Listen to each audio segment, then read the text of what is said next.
Ambati Silks, Kanchipuram Saree Store, now in Vijayawada. Exclusive Pattu Sarees, Salwas and Lehengas.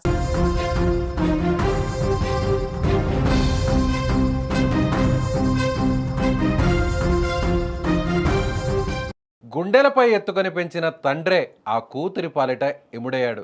తమను ఎదిరించి పెళ్లి చేసుకుందనే కోపంతో రాక్షసుడిగా మారాడు. నాన్న నన్ను కొట్టొద్దంటూ వేడుకున్నా సరే ఏమాత్రం కనికరించలేదు. కూతురి గుండెలపై కూర్చొని గొంతు నులిపి ఈ దాష్టికానికి పాల్పడ్డాడు ఓ కన్న తండ్రి. కూతుర్ని చంపి ఆత్మహత్యగా చిత్రీకరించే ప్రయత్నం చేసిన దారుణ ఘటన ఏపీలోని పల్నాడు జిల్లా మాచర్లలో చోటు చేసుకుంది. పల్నాడు జిల్లా మాచర్ల పట్టణంలోని పాతూరులో ఇటీవల జరిగిన నవవధువు కామబోయిన చౌడేశ్వరి మృతికి సంబంధించి పోలీసులు విచారణ చేస్తే అందులో విస్తుపోయే నిజాలు బయటకొచ్చాయి. చౌడేశ్వరి పోస్టుమార్టం రిపోర్ట్లో ఆత్మహత్య కాదని తేలడంతో పోలీసులు ఆమె తండ్రి చంద్రశీనుతో పాటు కుటుంబ సభ్యులను అదుపులోకి తీసుకొని విచారించడంతో అసలు వాస్తవాలు వెలుగులోకి వచ్చాయి. చంద్రశీను కుమార్తె చౌడేశ్వరి మాచర్ల మండలం జమ్మలమడ గ్రామానికి చెందిన గంగనబోయిన నాగరాజు ఏడాది కాలంగా ప్రేమించుకున్నారు. ఇరువురిది ఒకే సామాజిక వర్గం అయినా చంద్రశీనుకు వారిద్దరి పెళ్లి ఏమాత్రం ఇష్టం లేదు. ఈ నేపథ్యంలో గత నెల 4న ప్రేమికులిద్దరూ ఇంటి నుంచి పారిపోయారు. విజయవాడలోని ఓ దేవాలయంలో పెళ్లి చేసుకుని అక్కడి నుంచి చెన్నై వెళ్లి వారం రోజుల పాటు అక్కడే ఉన్నారు. ఆ తర్వాత నరసరావుపేటలో నాగరాజు అనే స్నేహితుడి ఇంటికి చేరుకున్నారు. ఈలోగా తన కూతురు కనిపించడం లేదంటూ చంద్రశీను పోలీస్ స్టేషన్లో ఫిర్యాదు చేశాడు. పోలీసులు గత నెల 15న నరసరావుపేటలో నాగరాజు చౌడేశ్వరులను కనిపెట్టి వారిని మాచర్లకు తీసుకొచ్చారు. ఇరువురు మేజర్లు కావడంతో చేసేదేమీ లేక వారితో మాట్లాడే అవకాశాన్ని తల్లిదండ్రులకు కల్పించారు. ఈ సందర్భంగా చౌడేశ్వరి నేను నాగరాజును పెళ్లి చేసుకున్నాను, అతడితోనే వెళ్తా అని తేల్చి చెప్పడంతో పోలీసులు ఇరు వర్గాలను సముదాయించి అక్కడి నుంచి పంపించారు. అయితే పోలీసులు ఒక అవకాశం కల్పించారు చౌడేశ్వరి తల్లిదండ్రులకు. 5 రోజుల పాటు చౌడేశ్వరి వారి తల్లి దగ్గర ఉండేందుకు అవకాశం కల్పించారు. తండ్రి చంద్రశీనుతో ఇంటికి పంపించారు. అయితే ఈ మధ్యలోనే అంటే గత నెల 18వ తేదీన చౌడేశ్వరి ఇంట్లో ఫ్యాన్ కు వేలాడుతూ శవమై కనిపించింది. సో అందరూ కూడా చౌడేశ్వరి ఆత్మహత్య చేసుకుందని నమ్మారు. సో తల్లిదండ్రులు కూడా చంద్రశీను అలాగే ఆ కుటుంబ సభ్యులు కూడా చౌడేశ్వరి సూసైడ్ చేసుకుని అంటే ఆత్మహత్య చేసుకొని ఇంట్లో చనిపోయింది అనేటువంటి నమ్మించే ప్రయత్నం చేశారు. పోలీసులకు ఇచ్చినటువంటి ఫిర్యాదులో కూడా ఇదే విషయాన్ని చెప్పారు. దాదాపుగా అక్కడ ఉన్నటువంటి గ్రామస్తులు కావచ్చు లేదంటే చౌడేశ్వరికి సంబంధించిన భర్త నాగరాజు కూడా ఆత్మహత్య చేసుకొని ఎందుకు చనిపోయింది అనేటువంటి అనుమానాన్ని వ్యక్తం చేశారు. అయితే పోలీసులు విచారణ ముమ్మరం చేశారు. పోలీసుల విచారణలో ముఖ్యంగా పోస్ట్ మార్టం రిపోర్ట్లో వచ్చినటువంటి అక్కడ ఉన్నటువంటి ఎవిడెన్స్ ఆధారంగా పోలీసులు అసలు వాస్తవాలన్నిటి కూడా బయటకు పెట్టారు. ఎందుకంటే చౌడేశ్వరిని చాలా కిరాతకంగా తండ్రే ఒక పరువు హత్యను చేశాడు. అంటే ఇష్టం లేనటువంటి పెళ్లి చేసుకోవడం, ఒకే సామాజిక వర్గానికి సంబంధించినటువంటి వ్యక్తి అయినా కూడా సో అతనికి ఆస్తిపాస్తులు లేకపోవడం, తన కుటుంబంతో ఏమాత్రం కూడా సరితూగేటువంటి పొజిషన్లో లేకపోవడంతో ఈ పెళ్లికి ససేమిరా అన్నాడు. ఎట్టి పరిస్థితుల్లో కూడా తాను పెళ్లికి ఒప్పుకునేది లేదు అని చెప్పారు. అప్పటికే 5 రోజుల పాటు కుమార్తె చౌడేశ్వరి తల్లిదండ్రుల వద్ద ఉంటే ఎలా అయినా సరే అతనితో విడాకులు తీసుకోవాలని అంటే ఆ పెళ్లిని పెటాకులు చేసుకొని వచ్చేయాలని చాలాసార్లు చెప్పేటువంటి ప్రయత్నం చేశారు తల్లిదండ్రులు. ముఖ్యంగా తండ్రి చంద్రశీను ఏమాత్రం ఈ పెళ్లికి అసలు ఒప్పుకోకపోవడంతో కూతురికి శతవిధాలా చెప్పేటువంటి ప్రయత్నం చేశాడు. అయినా కూడా చౌడేశ్వరి ఎట్టి పరిస్థితుల్లో తాను ప్రేమించి పెళ్లి చేసుకున్నటువంటి నాగరాజును వదిలి ఉండే పరిస్థితి లేదు అని ఆమె చెప్పడంతో సో ఇక చేసేదేమీ లేక మాట పెరిగింది. ఒక్కసారిగా తన మేనల్లుడు ఎవరైతే మేనల్లుడు ఉన్నాడో మేనల్లుడిని ఇంటికి పిలిపించి ఎవరూ లేని సమయంలో సో కుమార్తెను అత్యంత దారుణంగా హత్య చేశాడు తండ్రి చంద్రశీను. సో ఎలా అంటే తన మేనల్లుడితో చౌడేశ్వరు కుమార్తె కాళ్ళు పట్టుకొని తాను కుమార్తె గుండెల మీద అంటే కన్న బిడ్డ గుండెల మీద కూర్చొని మరీ పీక పిసికి చంపేసినటువంటి తండ్రి. నిజంగా ఇంత దారుణం జరిగినా కూడా ఏమాత్రం అనుమానం రాకుండా ఎవ్వరికి కూడా ఏమాత్రం సందేహం కలగకుండా చాలా నటించాడు తండ్రి.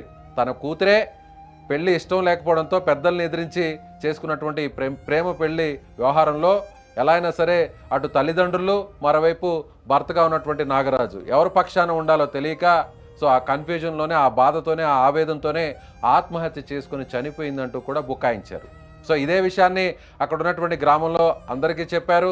సో పోలీసులు కూడా ఇదే విషయాన్ని చెప్పారు. అయితే అసలు విషయం జరిగింది ఇది ఆత్మహత్య కాదు, ఇది పక్కాగా ఒక పరువు హత్య అనేటువంటి విషయాన్ని పోస్ట్ మార్టం రిపోర్టు బయటపెట్టింది. అందులో చాలా క్లియర్గా ఉంది తండ్రి ఎలా చంపాడు అనేటువంటి విషయాన్ని కూడా పోలీసులు ఆరా తీశారు. వెంటనే పోస్ట్ మార్టం రిపోర్ట్ ఏదైతే వచ్చిందో వెంటనే చౌడేశ్వరికి సంబంధించినటువంటి తల్లిదండ్రులను అదుపులోకి తీసుకున్నారు. ముఖ్యంగా తండ్రి చంద్రసేను చెప్పేటువంటి మాటలు అంటే పొంతన లేనటువంటి సమాధానాలు చెప్పడంతో పోలీసులు తమ స్టైల్లో విచారణ చేశారు. దీంతో వాస్తవాలు బయటకు వచ్చాయి. సో కూతురునే కన్న తండ్రి అత్యంత దారుణంగా చంపినటువంటి విషయాన్ని నేరుగా పోలీసుల ముందు ఒప్పుకున్నాడు తండ్రి చంద్రసేను. నిజంగా ఇలా చాలామంది తండ్రులు చూస్తుంటాం. కన్న కూతురు మీద ఉన్నటువంటి ప్రేమను ఏమాత్రం చంపుకోలేక బిడ్డలకు చిన్న నొప్పి తగిలినా కూడా విలవల్లాడిపోయేటువంటి తండ్రిని చూస్తుంటాం. కానీ ఈ కర్కశపు తండ్రి మాత్రం నమ్మబలికించి ఇష్టం లేనటువంటి పెళ్లి చేసుకున్నటువంటి కుమార్తెను అందరి సమక్షంలో, పెద్దల సమక్షంలో, పోలీసుల సమక్షంలో నేరుగా నా కూతురిని ఇంటికి తీసుకెళ్ళి నేను మంచి మాటలు చెప్పుకుంటాను, ఎలా అయినా సరే తాను మారడానికి ప్రయత్నిస్తాను, ఒక అవకాశం ఇవ్వండి, ఒక 5 రోజుల పాటు మా ఇంట్లో ఉంచుకునేటువంటి ప్రయత్నానికి ఛాన్స్ కల్పించండి అంటూ పోలీసుల్ని, పెద్ద మనుషులను కూడా బ్రతిమలాడాడు ఈ చంద్రసేను.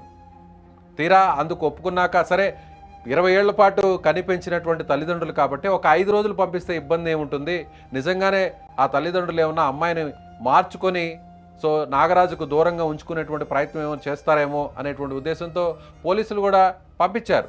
కానీ ఆ తండ్రి తన లోపల పెట్టుకున్నటువంటి ఆ విషాన్ని, కూతురు మీద పెట్టుకున్నటువంటి పగను, పరువు తీసింది, తమ కుటుంబ పరువు తీసింది ఒకే సామాజిక వర్గం.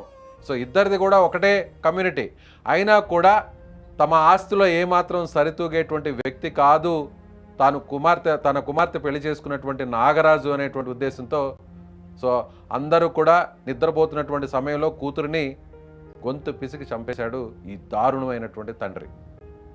ఇలాంటి తండ్రులను ఏం చేయాలి, ఇలాంటి వ్యక్తులను ఏం చేయాలి?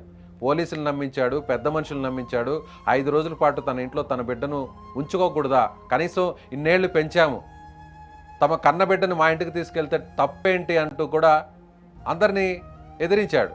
సో అందరూ కూడా అలాగే నమ్మారు, నమ్మి పంపించారు. కానీ ఇంతలో ఇలా కూతురిని చంపేస్తారని ఎవరు కూడా ఊహించలేదు. ఇప్పుడు నాగరాజు పోలీసుల ముందు తన వాదన వినిపిస్తున్నాడు. సో ఎలా అయినా సరే చౌడేశ్వరిని చంపినటువంటి వారికి కఠినంగా శిక్ష పడాలి, ముఖ్యంగా ఇలాంటి తండ్రులు బయట తిరగకూడదు, ఇలాంటి వ్యక్తులకు కఠినమైనటువంటి శిక్ష పడాలి అనేటువంటి డిమాండ్ అతను చేస్తున్నాడు.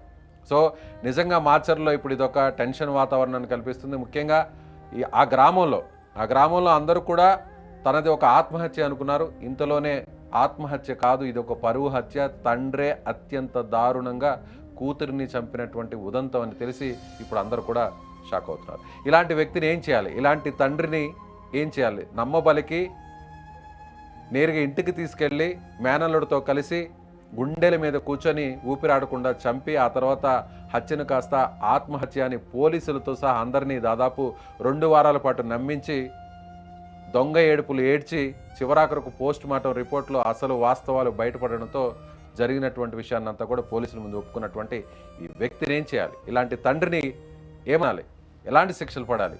మీ అభిప్రాయాన్ని కామెంట్ చేయండి.